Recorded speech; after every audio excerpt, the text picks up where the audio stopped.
Well, we have some other news besides Microsoft and Activision Blizzard King Slade, huh? Don't we? Yeah, Slade here, and without further ado, let's go ahead and get started. Nintendo plans to attend Gamescom this year.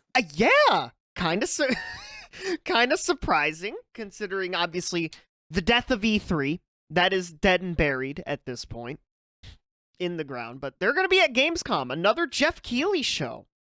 Makes That's you right. wonder, right? Makes you wonder, what did Nintendo have up their sleeves? Yeah, and it kind of makes you wonder whether or not they delay the typical June direct. Jesus Christ, I'm fucking stuttering like crazy. Until August, which I think could be an interesting play if they're not trying to do a both June and September direct due to a lack of content, which to me would make a lot of sense. Yeah. Especially if next year's going to be their big year for planning whatever upgraded Switch or next console comes out. Yeah, like there still could be a June direct, and this is where they have like games to showcase, or maybe you're right, maybe they do have a August direct as opposed to like a June and or September direct. Maybe we get it in August instead because of this news. Or Nintendo is just like, we're going to bring Tears of the Kingdom and Pikmin 4 and maybe Advance Wars, and that's it. Yeah, I mean, well, what's like announced to release between now and August outside of Tears of the Kingdom in like a week and a half? Pikmin 4. That's literally it. That's That's all we it. have from Nintendo right now. And Pikmin 4 is releasing in July. Yeah. I would imagine they'd probably want to have a direct, unless they think Tears of the Kingdom is just going to do crazy numbers throughout the entirety of summer. Which it could, even at its Yeah. upped price of $70. But I imagine we'd probably get some more information between then, or at the very least, they'd probably like shadow drop a game or tweet it or something in that time. Yeah, frame, Nintendo haven't done a Twitter drop in a while. Yeah. But obviously Twitter is in its own state, but yeah. Keeping on the Nintendo bandwagon, but not really Nintendo. Huge Pokemon card theft. Oh, yes. Absolutely. There was some big ol' fucking card thievery going on here. Now, this story is a few weeks old, but it recently popped back up again. But yeah, there was on the Pokemon TCG subreddit, user Guava Wave saw this on a Facebook group. Allegedly, printing company workers stole hits off the line and tried to offload them to an LGS. So, hits off the line are the foil cards, the expensive cards. And an LGS is a local game store. So, and look at how many foils they have. That's a lot. That's thousands, hundreds of thousands of dollars in these cards. Oh yeah, absolutely insane. Especially if they're coming fucking, fresh off like the printer or whatever. And you think a local game store is gonna have the hundreds of thousands of dollars to offload those? Like... Yeah, so Guava Wave came back the next day, stating the card shop, the alleged thief seemingly tried to sell the cards to TCW Trading Card World. Said it had immediately been suspicious of the haul, believing the only way someone could have such a concentrated number of rare cards from one set was by making counterfeits or stealing them. When questioned, the seller apparently revealed they worked for a Pokemon trading card printing company. TCW says it immediately informed the Pokemon company, which performed its own investigation and recovered the stolen cards. Whoo! Yeah. Shit. So, for everybody wondering, this is why you never sell in bulk. Yeah. If you're gonna fucking be dumb and you're gonna steal all these Pokemon cards, just sell them one at a time online. Like, obviously, is it slow? Yes. But, like, you don't get caught that way. Yeah, don't fucking sell them. But this ain't the end of the story, Slade. Because guess what? This might have been the end of the story. Collectors and fans have long accused Fusion Strike, a 2021 expansion, of having some of the worst pull rates in modern Pokemon card history. Some rare cards like the Alternate Art VMAX Mew were estimated to be up to 4 times harder to get than the most sought-after cards in other recent expansions. The data was anecdotal at best, but it became established wisdom amongst some of the community. It all came amidst the game's post-COVID explosion. But yeah, that's why this discovery is not great for the company, because it's like, wait, you have all these fucking cards? And yeah, considering the pull rate and the fact that this guy had like hundreds of thousands of dollars worth of them, yeah, it's probably safe to assume that the pull rates were affected by this guy having so many of the cards. yeah. But that's also kind of just speculation. A Yeah. lot of these companies also influence these pull rates in such a way to where like they're impossible to get a lot of these cards. So who Yeah. really knows? And a spokesperson for the Pokemon Company told Kotaku there was no indication that the packs were tampered with and that the Fusion Strike set included all of the rare cards it was supposed to. It's still investigating into the theft further. Crazy. No, This absolutely is crazy this is a stuff little there. bit of an older story, but we had to cover it this week because, like, ooh, that is. And I think it's the Gengar VMAX card. I think that was like it was either that or the VMAX Mew card that were like the cards stolen from. Whew, God. Yeah, pretty wild. Speaking of shit that is getting pretty wild, the Mario movie had some wild stuff happen to it. So first off, Argentina television station Gen TV illegally aired the Super Mario movie, the new one, not the 1993 one. And yeah, that was a kind of a shocking thing to learn. Yeah, so from my understanding, this was some sort of copyright that had like passed or something in Argentina that caused this. Not entirely sure how it, How it came happened. down to then being shown on like, on Argentina TV television for them. free. Yeah, For free, by for the way. free. For free. But still pretty crazy stuff overall. I mean, I imagine a lot of people probably, saw that stuff Yeah. for free as well. Yeah, but So. I don't think that it's going to hurt the Mario movie too much because it has apparently grossed over $1 billion at the box office. That's right, and it becomes, I think, the 12th animated film since the pandemic to hit that mark or something like that. Yeah, I think it is the 11th overall animated film in history and the 5th overall film since the pandemic to hit that. Pretty insane stuff. I feel like a lot of animated movies are really taking off lately, so Yeah. no, I think that's good for the Mario movie, and it kind of makes you wonder whether or not that's going to affect the gaming franchise any. I sincerely hope it doesn't turn into like some situation where there's a shovelware game for it. But No, there is you not. never know. I don't think there would ever be.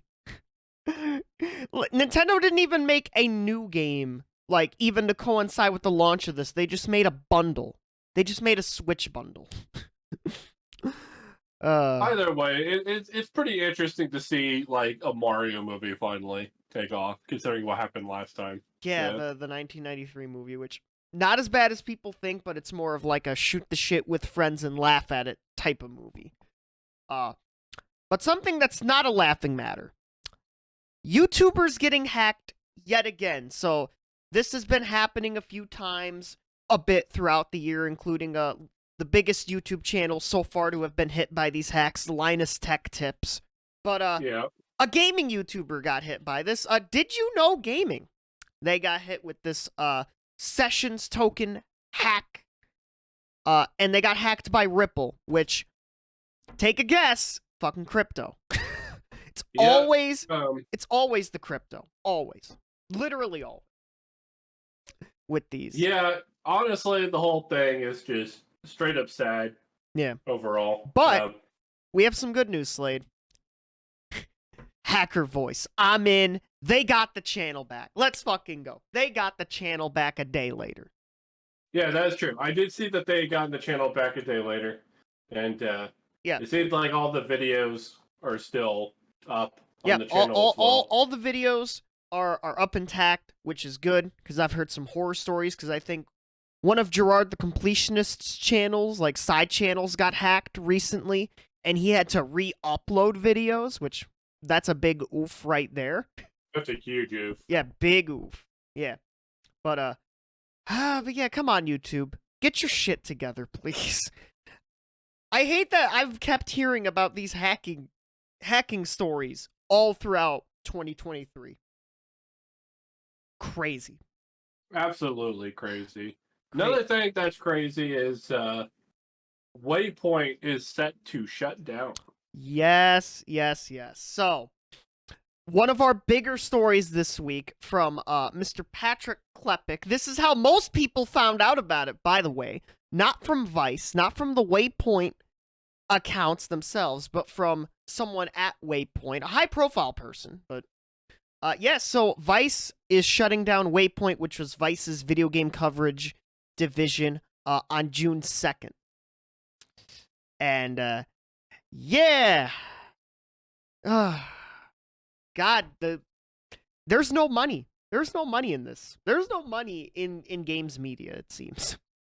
Yeah, I think the thing is, because companies do a well enough job of announcing and putting advertisements for games on their own, that covering them with media, typically there's just not a huge demand for it, only because it's not like relevant for the everyday lives of people in general. Yeah, and like it's getting scooped up. It's getting scooped up by the YouTubers and the Twitch streamers and the podcasters of the world. Like us. Still about. Yeah, like us. But not that we're making any money off this. No, big time. God, in fact, no. Not even remotely close. Yeah, but in general, it does seem to be this giant shift away from the IGNs and those types of websites of the world to more personality-based creators covering games, gaming news, the gaming industry, accessories, all that stuff. And oh yeah. Speaking of gaming accessories and stuff, Super Smash Bros. Retro demake called Super Tilt Pro is being demade to be put into a NES cartridge with Wi-Fi access. Yeah. Yeah, with Wi-Fi, which how the fuck do you get Wi-Fi into an NES cartridge? It's fucking crazy. That is a fascinating question. But Super Tilt Pro started out as a Kickstarter. Yep. Which I believe the developers have messed with it since 2016. Yep. I believe. Yeah, the project began in 2016, and in 2018 there was the first version. The game reached its Kickstarter funding within 48 hours very recently. They posted the video on the 24th, which was about 6 days earlier at the time of this recording. Yeah. And within 2 days of then, it hit its Kickstarter goal and ran away with it. Yeah, so and it's gonna be pretty interesting. It's an 8-bit, Smash clone. Yeah, and it's gonna have a Wi-Fi chipset and antenna that lets you connect to the internet for one-on-one online play. And I'm like, what voodoo magic? What voodoo magic is this? Yeah, you're going to be able to play it in your actual NES console. Online, too, yeah. Even in this little, like, Kickstarter video thing, there's Wi-Fi chipset, Wi-Fi antenna, and then dark magic. Because that's what this is. Dark magic. Getting a NES cart to have a Wi-Fi chipset and antenna. And apparently... pretty insane stuff. Yep, and guess what? It's going to use rollback netcode. Just add that little cherry on top. Yeah, if anybody was thirsty for the 8-bit, era of the NES and wanted to play it on your NES, like, these are the kind of Kickstarters that I think are just massively cool. Yeah, overall. That's crazy. An 8-bit NES Smash clone. But speaking of bits and stuff, we have a bit of some sad news from Forest of Illusion. That they will That's be right. shutting down their game preservation effort after 6 years. Yeah, it's very unfortunate considering that they're one of the best preservers of computer software and computer video games and whatnot. So, like, honestly, this is just absolutely tragic to Yep. see. I think they've been doing this for, I want to say, the last 15 years now? 6 years. 6 years. 6 years, 6 years. Oh, Yep. God, I don't even know Yeah, where I pulled 6 that years. number from. The thing I think they're most well known for was releasing the old Dinosaur Planet ROM. Yeah, which I think we covered that on the channel, I think, sometime Yeah, ago. we covered that, I think, a couple years ago. Yeah, but... Which is pretty crazy at the time that we got the original, ROM for that. Yeah, which, for those who don't know, Adventures. Dinosaur Planet turned into Star Fox Adventures on GameCube. Yeah, which, like I said, pretty insane journey overall. Yeah, But, like I said, just absolutely tragic. It's unfortunate that this seems to be shutting down due to just a lack of manpower. Yeah, primarily due to work not being able to provide the necessary time and energy needed to maintain the cherished platform. So Yeah. that kind of sucks for game preservation. And RIP Forest of Illusion. But on the side of preserving something else, our final topic for this evening, Sega of America, Irvine headquarters, are going to attempt to make a union known as the Allied Employees Guild Improving Sega. And yeah, guess what? Atlas West will be included in this as well. So That's right. So Sega of America, along with the Atlas employees who also encompass Sega of America as well, have created a union to, work for, better hours, wages, benefits, conditions, stuff like etc. that, conditions, exactly. Because obviously crunch is a very large part of the industry, and it's nice to see some really good news on this part for a change. Yeah, and even one example that they pointed out in this in their Twitter post, one example, nearly a third of Sega's longtime workers still lack full-time status, paid time off, proper training, or even bereavement leave despite dedicating years of their lives to Sega. While these issues may affect each department to varying degrees, we come together as a united front and are committed to establishing a culture of equity, diversity, and open communication. Yeah, so I wish all these workers good luck on this one. And this is becoming a very common trend we are seeing in the gaming industry. Raven Software, Sega. There was someone else also recently. I think maybe ZeniMax? I think? Yeah, it was ZeniMax, you're right. Yeah. ZeniMax and Bethesda, I believe. But yeah. No, fantastic news. I hope we get to see more unionization, not just in the gaming industry, but in like Western companies as a whole. That's the only way workers seem to get paid fairly, and in the West is if they unionize. So at least within the bigger like companies. Yeah. But yeah, that's man, gonna be everything for this week. Yeah, fucking. Can we pour one out once again for Waypoint? For all those employees? I don't know if they're probably not going to go the way of the Patreon, like how a lot of these other places are doing, because it's getting oversaturated in that market, by the way. Yeah. Speaking of now, I was going to be like, oh, speaking of, we don't have a Patreon. But yeah, another wild week of news, and if you missed it, go watch us cover the shocking news of the CMA blocking the Microsoft Activision Blizzard King acquisition, because that was the other big story that was so big we had to have its own episode for it. Yeah, this has been Byron.